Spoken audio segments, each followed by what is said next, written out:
My fellow Belizeans, I drive almost on a daily basis that portion of the Philip Golson Highway between the Buttonwood Boulevard roundabout and the Benny's roundabout. And latterly, I have been struck by how, to the accompaniment of jackhammers and drain digging and detritus clearing, a 4, at some points 6-lane expressway is taking shape on that stretch of road. It has the makings of an impressive piece of infrastructure. And it is, of course, to be joined up with what has already been done between the Airport Link Road and the Hallover Bridge, and with what is also to be done coming all the way into the Belcan overpass. The work originates at the PGIA junction, and its importance for tourism and development is underlined by its connectivity via Belize City to the west and south in one direction and the north in another. Government is constantly improving the major roads network in all 3 areas, and in turn, they're becoming magnets for increased visitor traffic as well as agricultural expansion and innovation. And that is why I reference our new Autobahn-like marvel. It serves as physical and metaphorical emblem of our visible and continuing progress for Belize, a progress we all will strive to consolidate and make better in 2018. 2017 was certainly an improvement over 2016, not least in the fact that the year just passed saw a return to all-important GDP and economic growth. Exports were up an impressive 13% in the first 9 months, and a historically low year-on-year inflation rate, pegged at just 1.2%, continued. The importance of this in preserving the purchasing power of the Belize dollar, helping to fight poverty and growing the middle class, cannot be overstated. It is in that same context that we view 2017's final tranche in the 3-year salary adjustment package for public officers and teachers. No other country in the region has so generously rewarded government employees, and of this we are immensely proud. Also, the Statistical Institute of Belize just released very encouraging labor force information. According to the Institute, unemployment fell to 9.7% in September of 2017. This was down from the 11.1% in September 2016 and was extremely welcome year-end news. But in ways additional to finance and the economy, we enjoyed our fair share of positive things in 2017. We were spared the terrible wrath of the killer storms that devastated our sister Caribbean countries. And we were not selfish in our good fortune, dispatching a contingent of BDF soldiers to assist with security and reconstruction in worst-hit Dominica. Early in 2017, we also succeeded in restructuring the Superbond.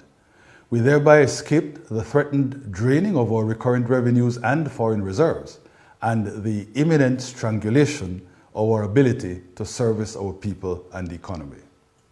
We had a bumper sugar crop, increased our access to export markets in the non-traditional areas of chicken, grains, processed meat, and even ice cream.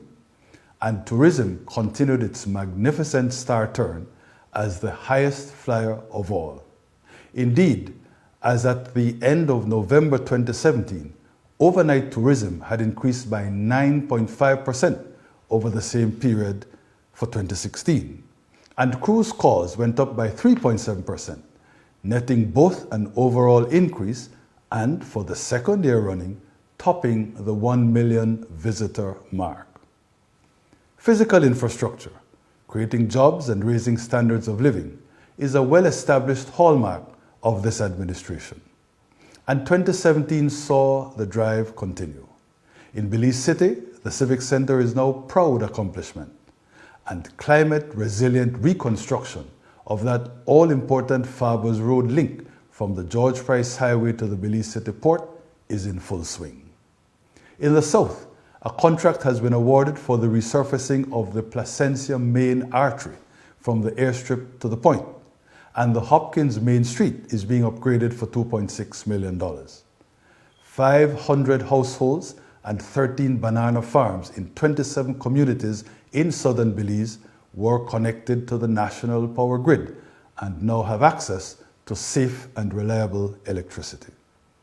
Water systems are being rehabilitated in Hopkins, Pomona, Hummingbird and Middlesex, and construction of polyclinics in Bella Vista and Independence are at their start points. Phase 1 of the Hummingbird Highway reconstruction is finished, and tenders go out soon for the Phase 2 replacement of all the old narrow bridges and railway tracks. In the west, the work continues on the repair and widening of the George Price Highway between Three Flags and the Hawksworth Bridge. And I just received a letter from the Director General of OFID confirming an offer of a $40 million US financing package for construction of the entire Caracol Road. We had thought we would need several partners to fund a project of this magnitude, which will greatly add to the overall tourism vision and open up the natural and environmental wonder of that entire area, including Mountain Pine Ridge. We are therefore very thankful that OFID has come through on its own.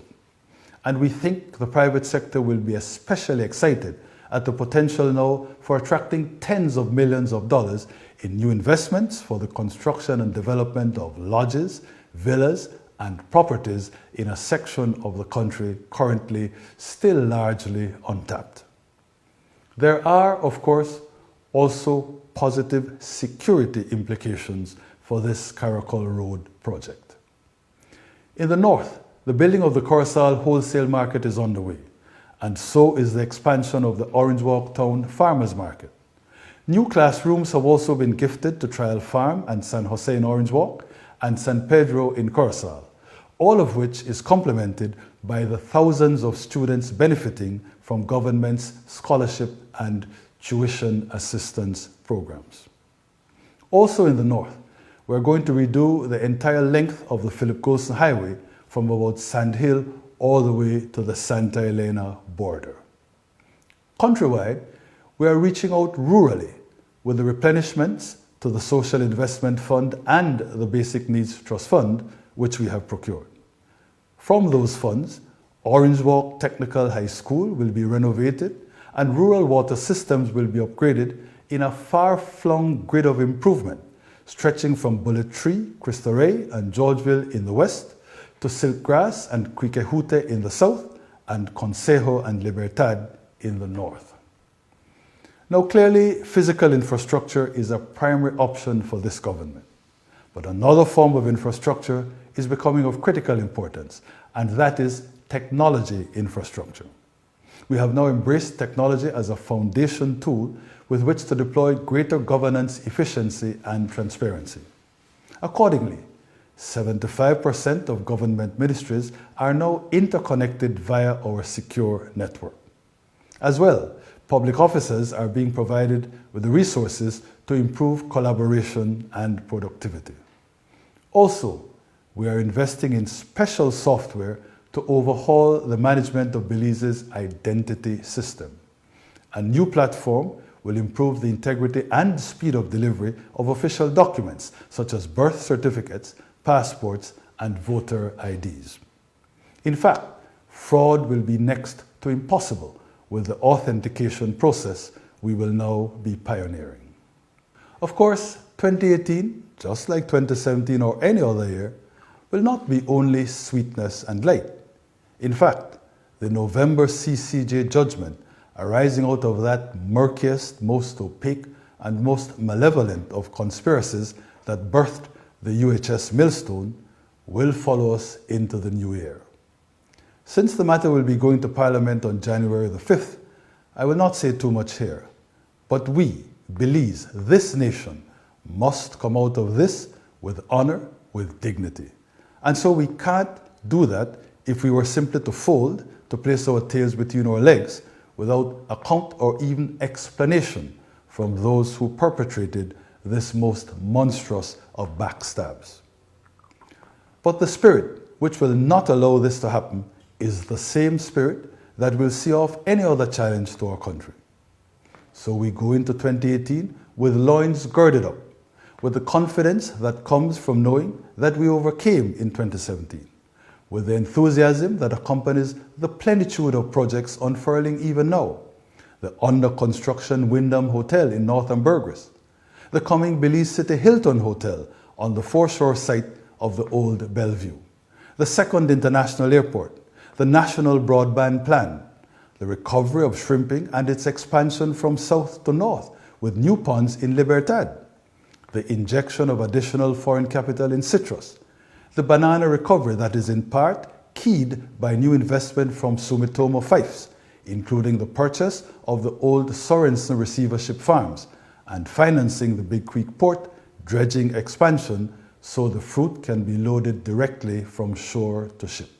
The surge in non-traditional exports to both CARICOM and Central America, the quantum social sector leap in construction of new classrooms and new water systems and new health posts, and the marching army of infrastructure projects, exemplified also in our cities and towns by, for instance, the new San Ignacio Santa Elena Town Hall, the commercial center renovation in Belize City, the paving of additional streets in Dangriga, Belmopan, Punta Gorda, and Corozal, and the construction explosion in San Pedro.